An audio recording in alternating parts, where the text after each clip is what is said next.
It's like, get out of here. Yeah, you know but what if I you mean? said, you know what, I really like that, or like I'm gonna hop on it and remix it myself. Then it's an advantage. Then you can use it and let somebody do something. You give it the okay.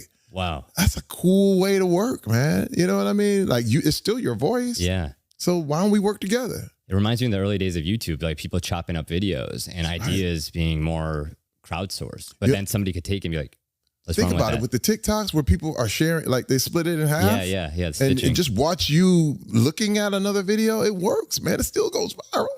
I mean, you're literally taking content from other people and remixing How do you recreate the creative spirit, the performance, the spontaneity, the yes and with AI? Let's say 50 years from now, somebody is using a deep fake of Terry Crews on a set.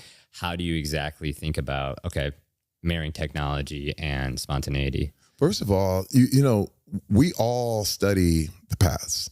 When you look at comedians, they all study Richard Pryor so that they can improve on it. You know what I'm saying? Yeah. Everything, we stand on the shoulders of giants. Yeah. You know what I'm saying? When I look at a guy, like there's an actor by the name of Woody Strode, who was back in Spartacus, big, giant, black actor who's a legend. But if he hadn't been here, I wouldn't be here. You know what I mean? He broke through way back in the days of Kirk Douglas and all this stuff. But I realized I am an iteration of several different people. And I think with AI, it's the same thing. What we'll be able to do is look over the years at different people and improve a performance by doing that. You know what I mean? By taking all of it and all of a sudden seeing what works and what didn't. Because that's really what this whole thing is all about. It's finding out what works. This is one thing I do love about like traditional broadcasts. Traditional broadcasts has figured out a lot of they've done a lot of the hard work because they found what works. When you look at the sitcom format, when you look at the hour-long format, they start to really understand like this works here, this works there. Things you really can't reinvent. You know what I mean? Because they tried it and they put it out there. And when things sunk, they were like, oh my God. They kind of like, they done the Titanic for us. Right. You know what I mean? So we're like, we're not going to sail through icebergs anymore. You know what I mean? And that's what I love about traditional broadcast. And what's an example of that, Terry? Well, you know, AGT. AGT is the Ed Sullivan Show. The thing that created television. It never changed. Think about it. Now it got glossier. Right. It got better. It got woo, woo, woo. But it's still, you take regular people, put them in front of, give them a dream, let them work on their dreams in front of the whole of America and now the world. It never gets old. These concepts never, ever change. And people want to see someone go from here to there. You know what I mean? It'll never, ever get old. And so when you look at, that's what happened on Ed Sullivan. There were people who were discovered and people who went from here to there. And the same thing on AGT. It's such a wonderful thing because that's traditional broadcast, but they figured it out. You know what I'm saying? This is one reason why it's in season 18. Yeah. You know what I mean? It's not going anywhere. It's not, people will never get old with that because a new year. And I have to tell you this too. I'm always surprised because I think I've seen it all and I've never seen enough. I turn around and I'm like, no one has sung like this. No one has ever danced like that. No one has ever done magic this way. And it's like, you realize that there is no limit to human capability. No limit.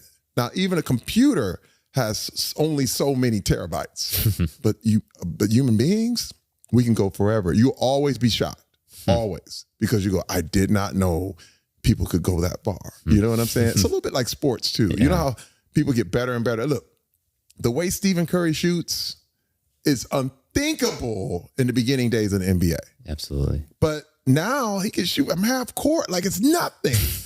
This is the process. This is the way creativity works. It's a beautiful thing, man. And you got to let it happen. That's amazing. And what's really interesting, Terry, is you mentioned that when you started, the internet was almost the bottom of the rung Exactly. for that entertainment. Exactly. How has that changed? How has social media changed the way you think about what you create? Like, take me through, like, what is your relationship with social media as somebody so established in Hollywood in the traditional world? Well, see, once I had that breakthrough in commercial, I realized no medium is beneath me. You know what I mean? There's no such thing. And there's another way to entertain people. I remember doing early reality. I did a TV show for BET called The Family Cruise, and me and my whole family put ourselves on cameras. And this is early days. People are like, "No, you don't do reality. You'll be condemned to, you know, hell, Hollywood hell." You know, but I did it, and it worked. I said, now I realized it all works. And I started getting into the internet, man, and we like the power of YouTube, the power of Instagram, the power of TikTok. I embrace it all. When in the early days of the internet, I remember being on the set of Brooklyn Nine-Nine and the early days of Instagram and the whole thing, and no one would let you take a picture on set. They were like, "Oh, no. If you pulled out your phone, there would be executives running over like, 'What are you doing? What are you doing?'" And I was like, "Yeah, but I'm trying to share this on my Facebook." This is back in the day, right? Then one year, we come back after our hiatus. We come back. They're like, "Okay, everybody, take as many pictures as you want." And I was scared. I was like, "No, you trying to trick me, man. You trying to trick me."